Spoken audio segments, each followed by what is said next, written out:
திருவை ஒட்டுமொத்த உலகமும் இந்த லாத்திரன் பேராலயத்தை நாம் சிறப்பிக்க வேண்டும். அதனுடைய சிறப்பு என்ன என்பதை நாம் அறிந்து கொள்ள வேண்டிய ஒரு முக்கியத்துவமானதாக இருக்கிறது. காரணம், ஒவ்வொரு மறை மாவட்டத்திற்கும் ஒரு தலைமை ஆலயம் இருக்கு இல்லையா? நம்முடைய மறை மாவட்டத்திற்கு எது தலைமை ஆலயம்? கத்தீட்ரல் அப்படின்னு சொல்றாங்கல்ல, பேராலயம் இப்போ கட்டிட்டு இருக்கிறாங்கல்ல, அதுதான் ஒவ்வொரு மறை மாவட்டத்திற்கும் ஒரு ஆலயம் இருக்கு.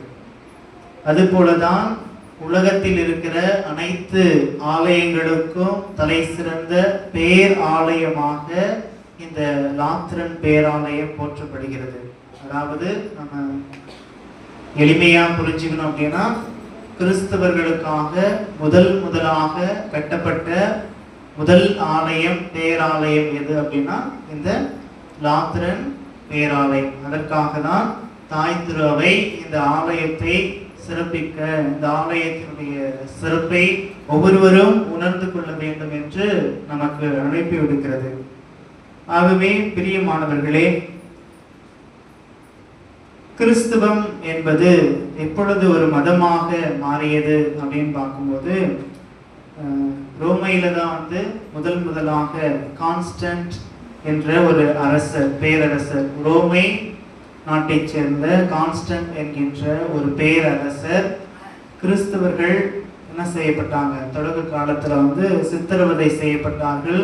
கிறிஸ்தவர்கள் என்றாலே ஒரு இழிவாக கருதப்பட்ட அந்த நேரத்திலே கான்ஸ்டன்ட் என்கின்ற அந்த ஒரு பேரரசர் தன்னுடைய மாட மாளிகையை என்னவா மாற்றுறாரு, ஒரு ஆலயமாக மாற்றி, கிறிஸ்துவம் என்பது ஒரு மதம் என்று அரசால் அங்கீகரிக்கப்பட்ட முதல் இடம் எது என்றால் இந்த ரோமையில் தான். அதனாலதான் தாய் திருவினுடைய தலைமை இடம் எங்க இருக்கு அப்படின்னா, எங்க இருக்கு, வத்திக்கான்ல இருக்கு இல்லையா? அங்கதான் திருத்தந்தை எல்லாம் இருக்கிறாங்க, எல்லாமே இருக்காங்க. காரணம் என்னவென்றால், உலகத்துல முதலில் கிறிஸ்துவம் என்பது ஒரு அரசு அங்கீகாரம் பெற்ற ஒரு மதம் யார் கொடுத்தா அப்படின்ற அந்த பேரரசர் கான்ஸ்டன்ட் என்கின்ற அந்த அரசர் அங்கீகாரம் கொடுத்தது மட்டுமில்லாமல் தான் வாழ்ந்த அந்த மாட மாளிகையை கிறிஸ்தவர்களுடைய ஆலயமாக அவர் தேர்ந்தெடுக்கிறார். எப்பொழுது என்றால் 3313, அதாவது 4ஆம் நூற்றாண்டிலே இதை அவர் செய்தார். ஆகவே இந்த நாளிலே நாம் நினைவு கூறுகிறோம்.